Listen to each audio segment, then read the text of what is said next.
My wife and I had a baby about a month ago during this pandemic. Find out exactly what I experienced or what's going on, homies. Welcome to Dad Talk, the channel where we talk about all things dad, whether it be finances, toys, all kinds of other ish. It's all ish worth talking about. Welcome to the community. Let's get it. That's right. Welcome back, guys. My name's Joe with Dad Talk. This is just out there from my dad homies, my soon-to-be dad homies, non-dad homies that just want to listen to dad stuff. My wife and I just had a kid, like I said, about a month ago. Actually, exactly a month ago today on the 17th. Just wanted to share with you guys our experience and what we went through. We live in California, so that's where we had our kid, Southern California. Beginning with, before I get into the hospital, just going through like appointments and all that, it was a constant change of plans. And they would tell us that, certain things were going to happen in the beginning. Like the first time they said we were going to be escorted in, that I was supposed to drop my wife off in the front.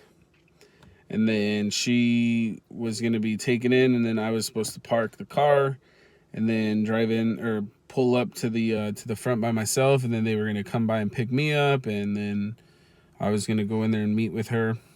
Things just kept changing, every time we would talk to the doctor, because I think the visits are every week or every 2 weeks or so, just before you have a kid. We had a beautiful little boy, by the way.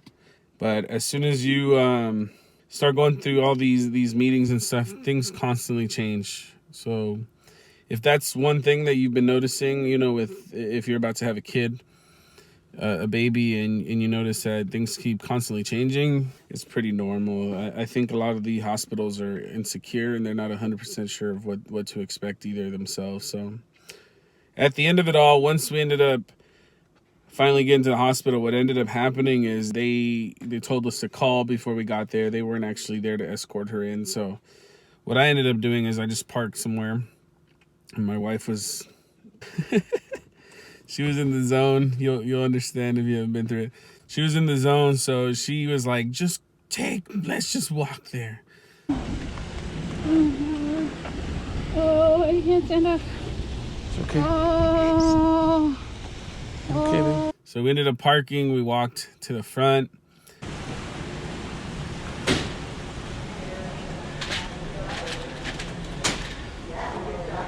I walked with her the whole way. We walked up together in the lobby in the beginning, like in the front of the hospital. I never had to wear a mask, but assume that you do and just wear one. Any fever, cough, shortness of breath, or anything, and no large groups or travel.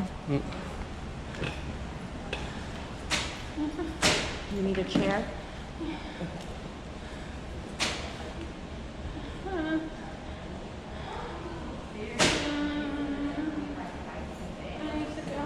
Let's go.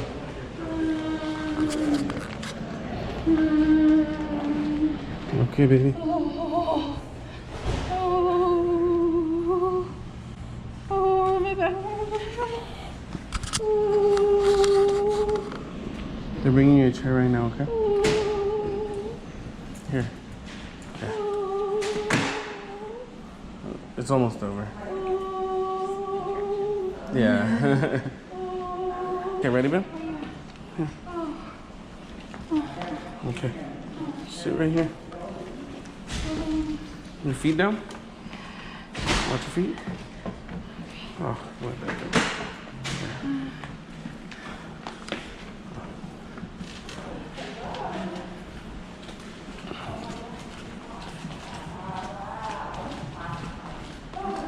Nice deep breathing.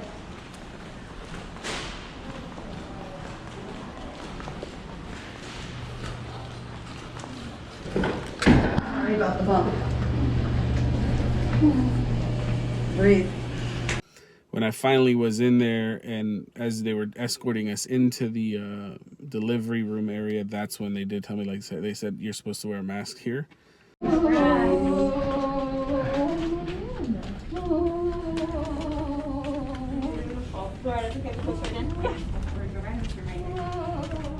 Hi, how are you? Awesome. I'm so glad I get to catch this I one. know. we got round two for you. Round two.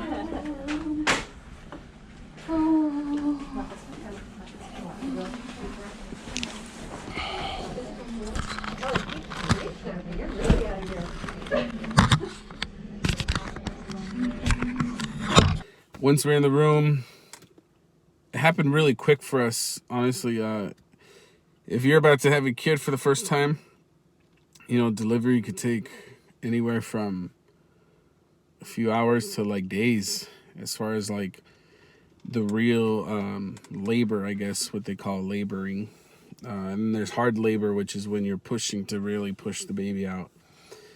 And we went by pretty quick. It was pretty fast. This is our second kid, so from what we hear is that the second kid is usually a little bit easier, faster. But we were there. We showed up.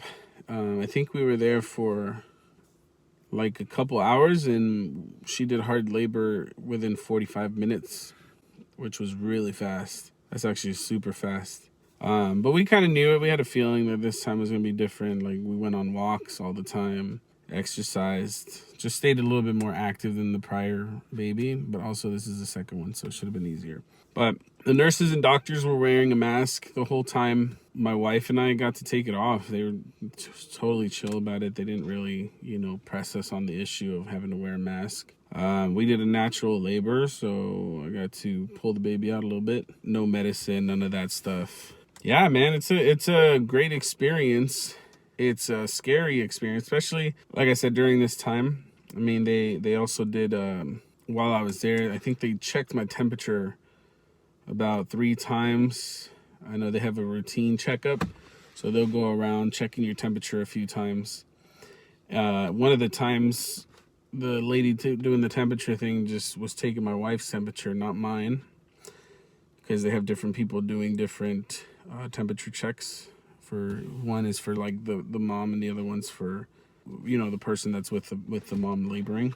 And at some point, my wife was getting her temperature checked, and I made a joke of something, I don't remember. So then she kind of said, "You shouldn't be joking like that," kind of with like a smirk a little bit, but kind of like trying to tell me like, this is not the place to joke about that stuff. So she ended up, I think, thinking twice, and then asked me to take my temperature again. So yeah, don't make any jokes about if having a fever or having any sorts of cough or stuff like that while you're there, because they might give you a hard time.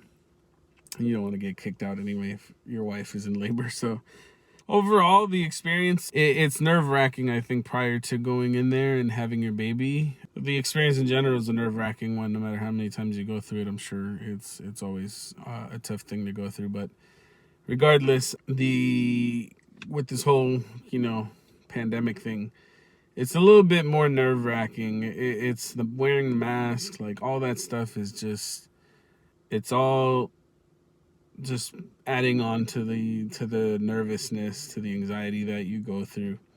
But overall, it was not a bad experience. I think once you're in there and you're calm, everybody's a little bit more chill, not as like freaked out. They check your temperature, everything's good. They're from what I saw, as we were leaving the hospital, as people were leaving the rooms, they were sanitizing them, spraying them all down. It's a constant checking, constant cleaning. While you're there, I don't think it's as much cleaning because they know it's just you there, but it's the hospital's got it down. They understand that it's a possibility that something's out there, that you could get infected, or that we're all susceptible to being infected. So I think they take good care of you. And overall, if I can conclude with anything, is it's not that bad. You'll be perfectly fine. Things are not as, I think once you're in there, it's not as crazy as the world seems to be. So take a chill pill, take a few deep breaths before you get in there, or now, and just remember that things will be fine. The only other thing I was going to say is they try not to keep people in the hospital very long. So what that means is my kid was born jaundice, and we were there for a day, and literally after that first day, they kicked us out. And they basically said, "Yeah, nice to see you, but you got to go." So they're trying not to keep people very long. I think a day is what they said they're keeping everybody. My kid was born jaundice. He was on the second highest level of jaundice, which is basically like where it's critical. But they basically said just take him home, give him some indirect sunlight so he gets some sunlight, and just keep feeding him, you know, from mom's breast milk, because that's what's best for them then. So they kicked us out, didn't even put him in an incubator, none of that. And again, it's all part of this whole thing, so this whole pandemic thing. So anyway, I hope this helps you guys out. Hope this this eases you guys a little bit that are about to have a kid. Good luck. I hope everything goes well. I'll see you guys next time. Let me know your stories, by the way, if you do happen to have one, or if you've already had one. Share your experience in the comments with everybody else that you know, that could get a chance to see this and help them feel a little bit more comfortable with this whole situation. Dad Talk, peace out.